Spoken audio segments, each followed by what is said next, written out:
Welcome to The Explainer. We are looking at a fundamental turning point today. I really believe July 2026 is going to be remembered as the exact moment when artificial intelligence finally broke out of that little prompt box on your screen and exploded into a multi-trillion-dollar physical and infrastructural ecosystem. We're not just talking about chatbots that can write your emails anymore. We're talking about massive tectonic shifts in capital markets, global governance, and the actual physical infrastructure of our world. Okay, let's dive into this, because the sheer scale of the capital moving right now is just staggering. To really anchor our understanding of this new AI-adjacent market, we got to look at SpaceX. Following its recent NASDAQ debut, SpaceX surged past a massive $2.1 trillion market cap. And yeah, while it's primarily an aerospace company, the investment narrative around it is now deeply intertwined with AI infrastructure, Starlink connectivity, and just the sheer capital intensity required for this next massive technology buildout.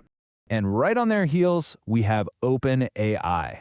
They've confidentially filed for a U.S. IPO with a staggering target valuation of over $1 trillion. What makes this so absolutely fascinating is that they are targeting this historic valuation despite a projected $14 billion net loss for 2026.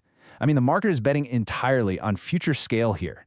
Then there's Anthropic, who's confidentially submitted their draft S1, targeting a valuation of roughly $965 billion.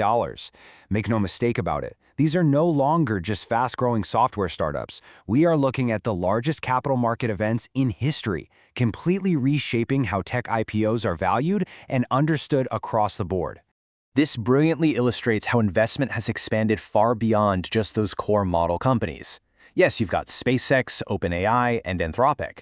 But look, you also have Cerebras, testing the public market for non-NVIDIA AI inference chips, and Unitree Robotics, a physical AI company making humanoid robots. It's no longer just about software. The money is flowing incredibly heavily into memory, chips, humanoids, and heavy physical infrastructure. The news cycle around all this has been totally chaotic lately. So we're going to synthesize it for you into 5 areas. 1. The trillion-dollar AI boom. 2. The governance gridlock. 3. The rise of physical AI. 4. The infrastructure race. And 5. The new AI coworker. Section 1. The trillion-dollar AI boom. Look, the model race is officially a deployment race now, and that requires massive banking relationships, like Bank of America's $520 million credit line to OpenAI, just to fund this insane level of scale. Section 2. The governance gridlock. Because with this unprecedented financial scale comes massive geopolitical and regulatory friction. What's really interesting here is that frontier models are no longer being treated like regular consumer software launches. Models like OpenAI's GPT-5.6 and Anthropic's Claude Fabled 5, they're increasingly treated as national security assets. We're seeing this whole new pattern where frontier labs are actively coordinating with the U.S. government, vetting these systems for cybersecurity and dual-use risks long before they ever see a public release. And because there's currently a stalled, unified federal standard in the U.S., local regulation has just exploded.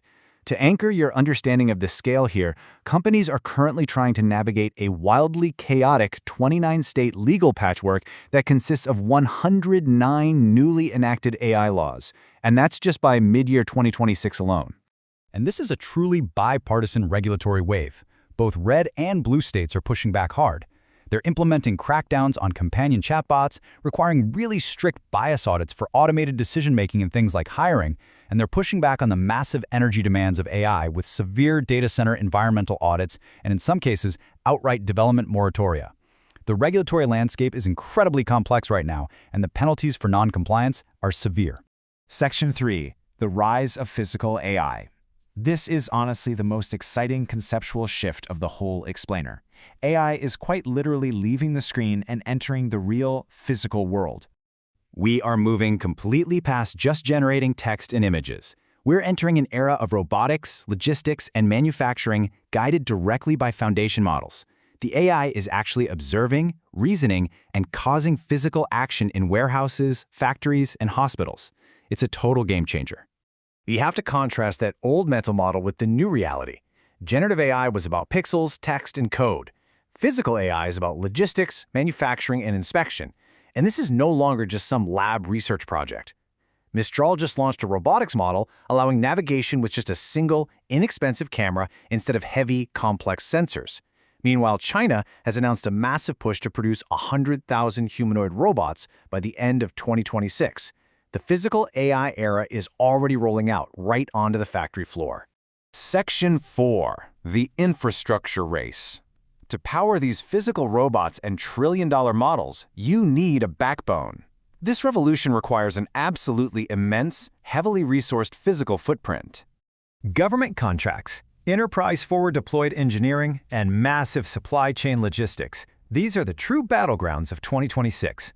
The bottleneck for AI adoption isn't our imagination anymore.